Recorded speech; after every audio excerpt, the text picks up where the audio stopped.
Nós vamos fazer a nossa meditação no livro do profeta Abacuque. Fizemos esse mesmo momento no domingo e agora nós vamos mais uma vez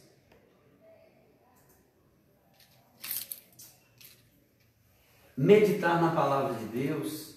E se no domingo nós estudamos o capítulo 1, hoje nós vamos meditar no capítulo 2. Livro do profeta Abacuque, capítulo 2. Nós vamos fazer a leitura de todo o capítulo, que diz assim: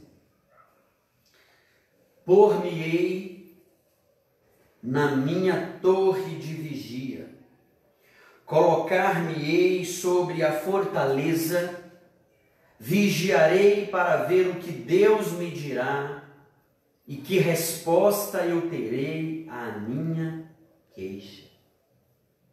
O Senhor me respondeu e disse: escreve a visão, grava-a sobre tábuas, para que a possa ler até quem passa correndo.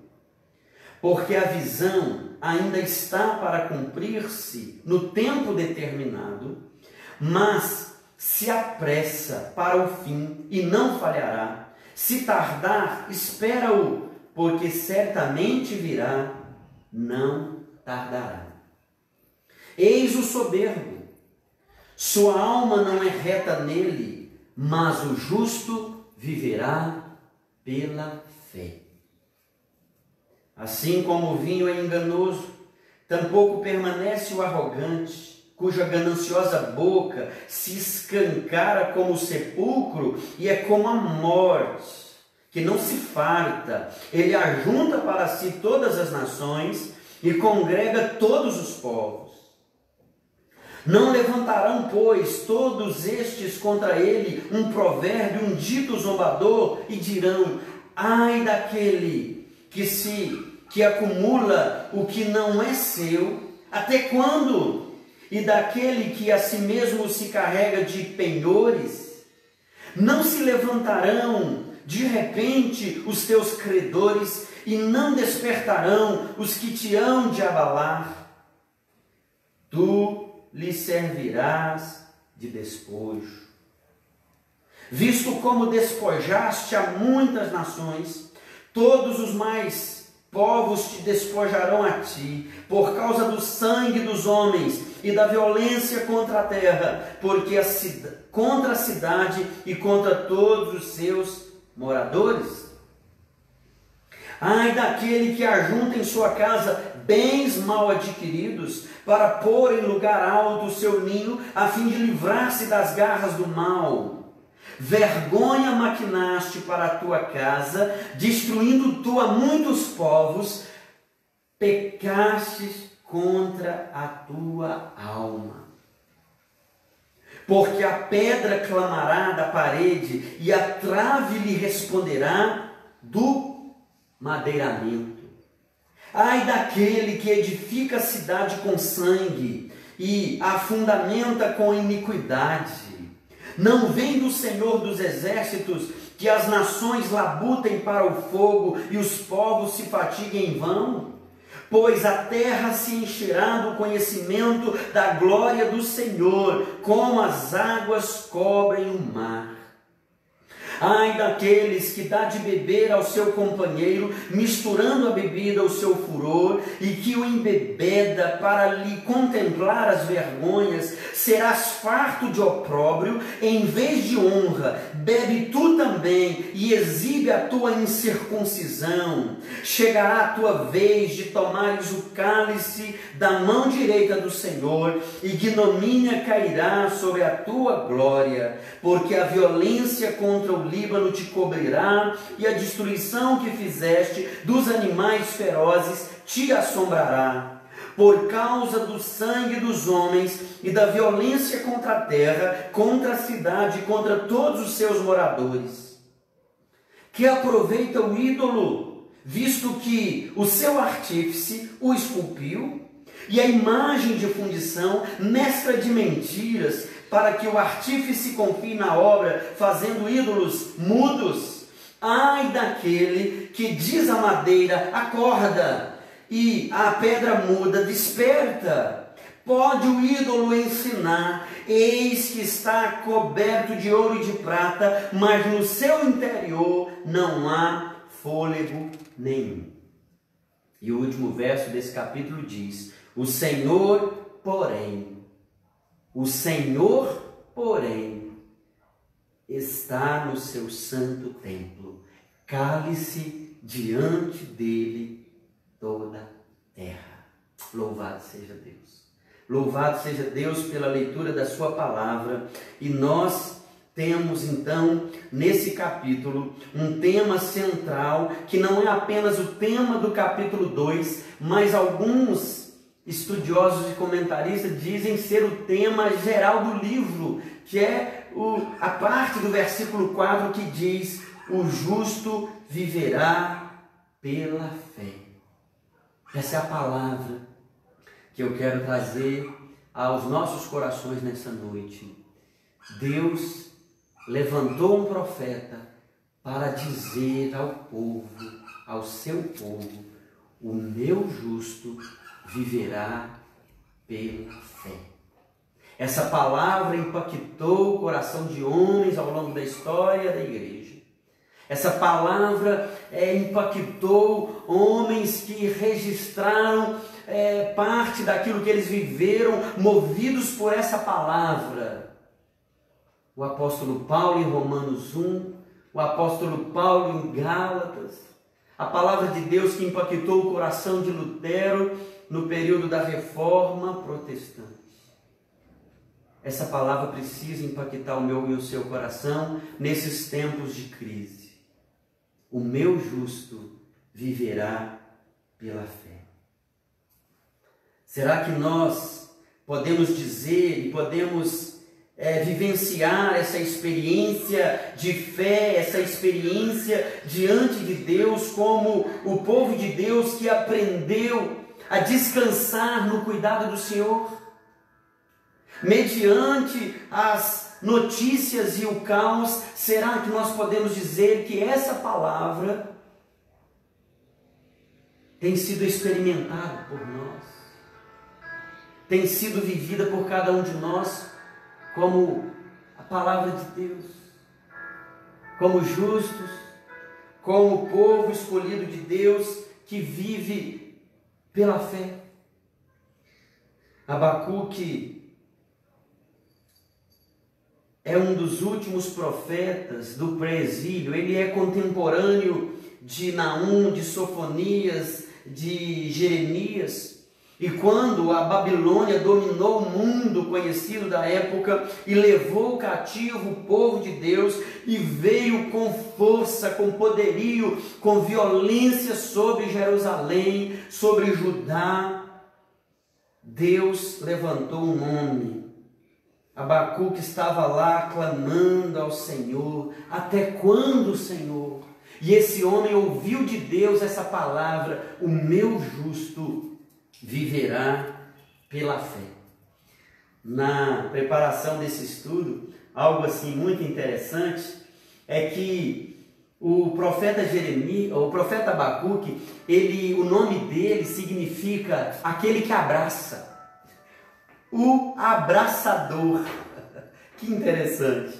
Em dias de confinamento, de quarentena, em dias de coronavírus, impedido que estamos de abraçar uns aos outros, estamos aqui olhando para um texto de um profeta chamado Abacuque, que o significado do seu nome é abraço. Abraço.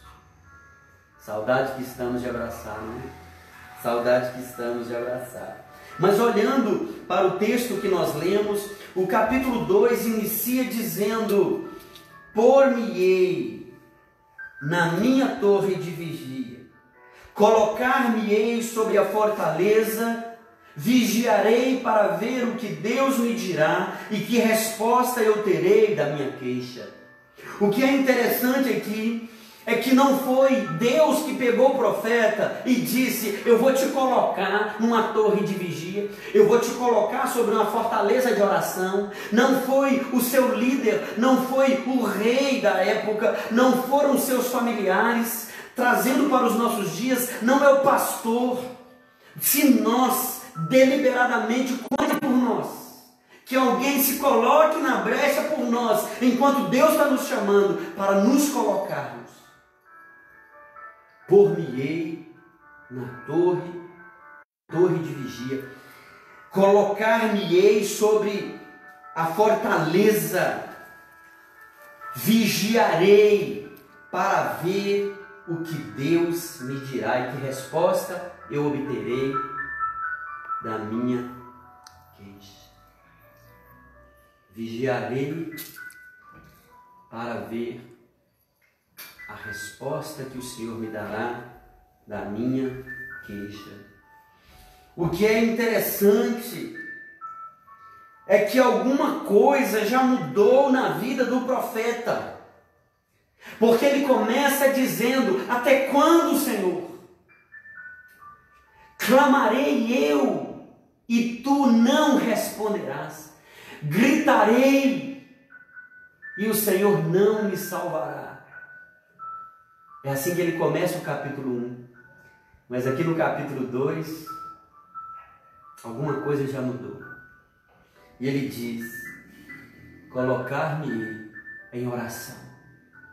No processo da crise, antes mesmo do final da crise, antes mesmo de ver se cumprido todo o propósito de Deus, antes mesmo de ver o peso da mão dos caldeus, da Babilônia sobre Judá, sobre Jerusalém, alguma coisa já mudou na vida e no coração do profeta Abacuque.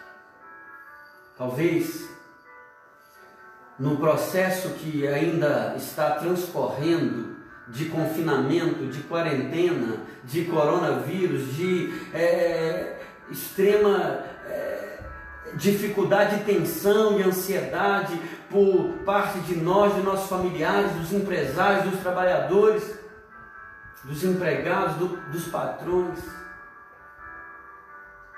Talvez seja a hora da gente pedir a Deus: Senhor, eu não quero perder as lições que o Senhor quer ensinar a mim. Eu não quero aguardar o final desse tempo para eu fazer um balanço e ver o que eu aprendi. Não, durante o processo, Abacuque se coloca diante do Senhor e ele já entendeu algumas coisas. Que a resposta virá é do Senhor, não é do rei, não é dos amigos, não é do familiar. É interessante que essa pandemia, aprove ao Senhor que ela começasse nos países de primeiro mundo. Você já pensou nisso? Já pensou nisso, que os poderosos foram os primeiros a serem atingidos? Os países de ponta na tecnologia, nos recursos, como Itália, Estados Unidos, Espanha e tantos outros. Talvez para eu e você entendermos que o nosso socorro vem do Senhor, não é dos países de primeiro mundo, não é da palavra dos poderosos, não é do dinheiro, não é do recurso desse mundo. E parece que Abacuque entendeu isso de forma rápida.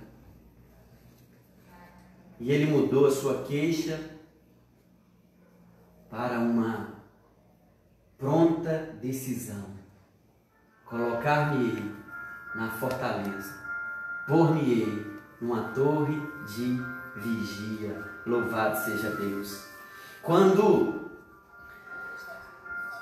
nós estamos diante de uma crise, quando nós estamos diante de um problema grave, quantas vezes nós ficamos tempo demais na queixa? Será que não está na hora da gente ouvir o que Deus quer dizer para nós?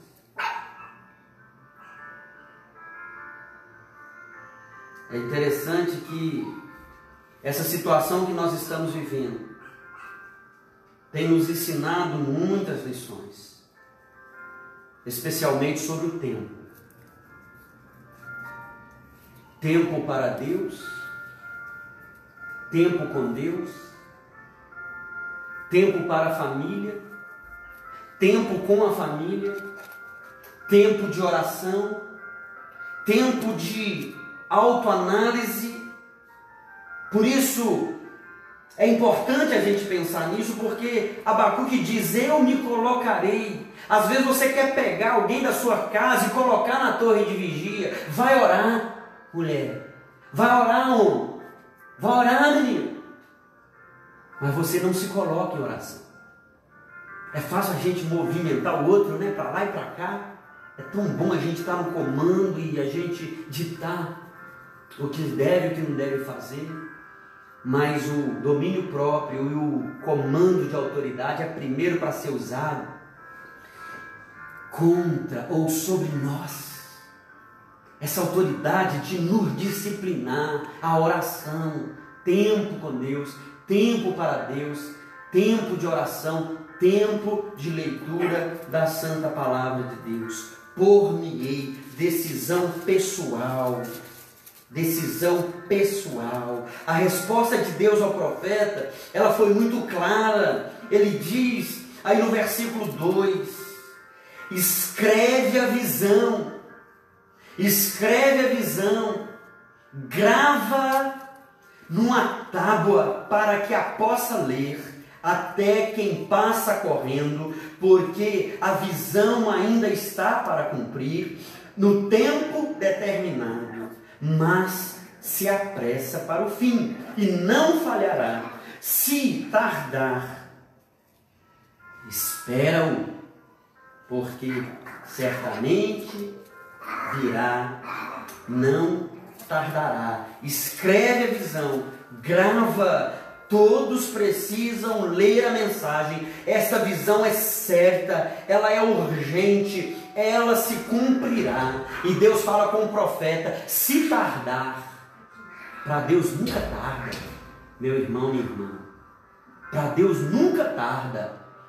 O tardar aqui é da nossa perspectiva, porque Deus é um Deus do tempo exato, da ação correta, no tempo correto. Mas nós muitas vezes ficamos tensos e desanimados, porque muitas vezes nós estamos pedindo a Deus, estamos queixando, estamos orando e não temos a resposta de Deus. Ou às vezes a resposta de Deus ela é dura. Até quando, Senhor? Diz o profeta Abacuque, e Deus diz: eu suscitarei os caldeus, um povo violento, um povo sanguinário, para castigar o meu povo. Resposta que o profeta não esperava, resposta que talvez abalou a estrutura do profeta. Quantas vezes nós não sabemos esperar pela resposta de Deus, ou acolher a resposta de Deus? Se tardar, espera, porque se cumprirá, certamente se cumprirá, não falhará, não tardará. E na sequência do capítulo, a partir aí do versículo 6, nós temos os 5 ais sobre os caldeus. Os ais podem ser entendidos como o contrário das bem-aventuranças. Se nas bem-aventuranças nós temos bem-aventurados os humildes, bem-aventurados que choram, bem-aventurados os mansos, bem-aventurados os pacificadores, bem-aventurados os que têm fome, sede de justiça. Aqui nós temos o contrário. Ai, ou malditos, amaldiçoados. Ai dos homens gananciosos, ai dos homens roubadores, ai dos homens sanguinários, dos homens violentos, ai dos homens depravados moralmente, ai dos homens que são idólatras. Deus está dando uma descrição do caráter mal desse povo, dos caldeus, dos babilônicos. Assim eles viriam com mão pesada, com ganância, com violência, com imoralidade, com idolatria, e eles viriam com tudo sobre Judá e sobre Jerusalém. Os ais, aqueles que causam tristeza ao coração de Deus. Mas eu não quero encerrar essa palavra enfatizando os ais. Eles estão aqui, são 5 ais. Mas você vai perceber que no meio dessa palavra, dessa profecia, dessa resposta de Deus, desse capítulo 2, dessa palavra tão impactante, tão desconcertante que o profeta recebe de Deus, nós vemos os sinais da graça e da misericórdia de Deus. Versículo 4 ele diz: o justo viverá pela fé. Versículo 14 ele diz: a terra se encherá do conhecimento da glória de Deus. Capítulo 20 ele diz: o Senhor está no seu santo templo, cale-se diante dele toda a terra. A graça de Deus nos concedendo fé, o conhecimento da glória de Deus inundando a terra, a sua glória, a sua majestade e a soberania de Deus tomando todo o universo, porque o Senhor está no seu santo templo.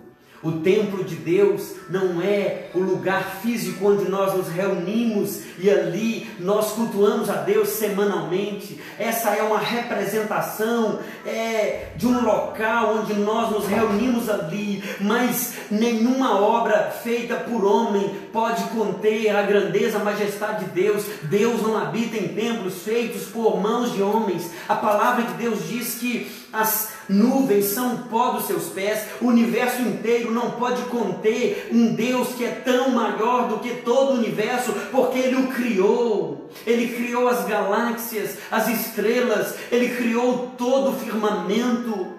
Ele é Senhor de todo o universo. Ele é Deus que está acima do céu, da terra, do mar. Ele é Senhor de todos os seres viventes, de todas as coisas, sejam elas grandes, sejam elas invisíveis. Ele é Senhor de toda a história dos homens. Ele mede as areias das praias de todo o mundo na concha de suas mãos. Ele mede o universo pelos palmos de sua mão. Mas nós precisamos entender que esse templo refere-se também a mim e a você. A palavra de Deus fala que nós somos templo vivo, nós somos habitação do Espírito Santo de Deus. Não esquece isso, Deus habita em você. Acalma aí o seu coração, silencie um pouco a sua palavra, cale-se diante dele toda a terra. O Senhor está no seu santo templo, o Senhor está na sua vida. Nós estamos na terra, o Senhor está no céu, diz o sábio, né? Portanto, sejam poucas as suas palavras. Deus é soberano. Deus é soberano, Ele é Senhor da história. Não tem nada que aconteça na minha vida, na sua vida, na sua história, na minha história, na história da nossa família, na história da nossa nação, da nossa cidade. Vi gente aí já preocupado porque foi confirmado um caso dentre as dezenas, já centenas de suspeitos pela contaminação dessa enfermidade, dessa gripe, desse vírus. Já tem um caso confirmado aqui na nossa cidade. E daí? E daí? Será que isso vai tirar o nosso sono e agora nós não vamos mais abrir as janelas, a gente já não sai fora na rua, agora nós vamos fechar também a janela? Será que o Senhor não está movendo-se em nossa direção, no sentido de nos sacudir e dizer a nós: eu estou no controle de tudo? Será que não foi necessário, como eu disse na outra mensagem, que Deus movimentasse um vírus, um tipo diferente de um inimigo invisível? Não são os caldeus, não são os babilônios, mas ele vem com violência, ele está colocando o mundo de joelhos. Será que não é para mim e você reconhecer que há um Deus que está acima do vírus, da pandemia, que está acima das nações poderosas desse mundo, dos grandes governantes desse mundo? Será que não é para mover eu e você numa decisão pessoal, de uma busca pelo Senhor, de uma confiança maior nele? Deus está separando um povo que crê, que vive pela fé, que entendeu o que é ser justo. Não é ser justo porque faz as coisas certas e é justo porque tem justiça própria. Não é justo porque foi justificado por Deus, e nisso está a graça. Pela obra de Cristo nós fomos justificados e nessa fé nós caminhamos, porque o justo viverá pela fé. Não importa quanto tempo ainda nós temos nessa terra, nós não sabemos se estaremos vivos ao final desse mês, ao final dessa semana, ao final desse ano. Mas não digo isso por causa da pandemia, porque o fim chegará para cada um de nós. A questão é: será que nós já entendemos o que Deus quer nos ensinar? Será que nós já entendemos que o conhecimento da glória de Deus vai encher a terra, e isso vai acontecer através da minha vida e da sua, que somos o povo de Deus aqui em Sabará, e você que é de outra cidade, o Senhor quer ser conhecido e glorificado na sua vida. Nesse momento, cuidado com o que você fale. O Senhor está no seu templo. O Senhor, porém, está no seu santo templo. Cale-se diante dele toda a terra. Talvez não seja o momento da gente silenciar um pouco as postagens, as brigas, os cabos de guerra. Cada um puxa para um lado, cada um critica uma medida que foi tomada ou uma que não foi tomada. Será que não está na hora da gente calar um pouco e ouvir o que Deus quer nos falar? E falar com Deus: Senhor, fala, que o teu servo ouve. Fala, Senhor. Deus está dando uma sacudida na igreja. Se o meu povo, que se chama pelo meu nome, se humilhar e orar e me buscar e se converter dos seus maus caminhos, então eu ouvirei do céu, perdoarei os seus pecados e sararei a sua terra. Mas o texto começa: se o meu povo. Não é se o governo tal, não é se o presidente tal, não é se o líder tal, não é se a nação tal. É se o meu povo, porque o meu justo viverá pela fé. Fé que ele tem, que ele vai sair de casa e ele vai cumprir a sua rotina de trabalho. Obrigado que está de sair e trabalhar. Mas ele não vai guiado pelo medo. Ele não vai empurrado por uma mão opressora, uma mão desumana. Ele vai guiado por um Deus que vai junto, por um pastor que o toma pela mão e diz: meu filho, não temas, eu sou contigo. Não te espantes, eu sou o seu Deus. Eu continuo assentado sobre um alto e sublime trono. Vamos orar? Vamos colocar diante de Deus a certeza que nós temos de que Ele está governando todas as coisas. Feche seus olhos. Vamos orar. Senhor nosso Deus, mais uma vez, ó Pai, nós nos colocamos em Tua presença. Ó Deus, e nessa noite, em que nós aqui nos reunimos nesse lugar, e eu insisto em dizer, tão novo para nós, tão novo para tantas igrejas, para tantos pastores. Ó Deus, mas um lugar que eu também insisto em dizer, um lugar da providência do Senhor. Quantas vezes nesse lugar virtual nós temos dado péssimo testemunho. Quantas vezes, ó Deus, nas redes sociais e nesse ambiente de internet, o teu povo tem compartilhado ódio e piadas prontas contra as autoridades, nomeando-as de palhaço. Quantas vezes nós como igreja temos dado um mau testemunho, ó Deus, e o conhecimento da glória do Senhor não tem sido vista em nossas vidas. Quantas vezes nós não temos, ó Deus, dado testemunho de fé, de justiça. Pai, em nome de Jesus, que a nossa mente, a nossa consciência, ó Deus, seja elevada nesse sentido de que o Senhor está no seu santo templo e devemos nos calar, devemos, ó Deus, nos silenciar. Ó Deus, muitas vezes nas redes sociais nós temos falado demais, e o Senhor nessa palavra nos traz a essa consciência.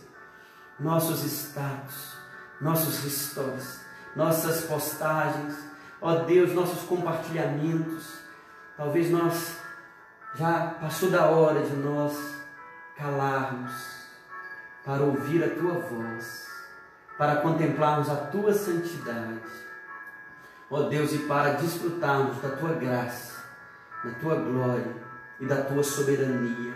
Deus, em nome de Jesus, nós oramos, ó Pai, por todos que estão acompanhando essa transmissão, esse culto, ou assistindo esse vídeo.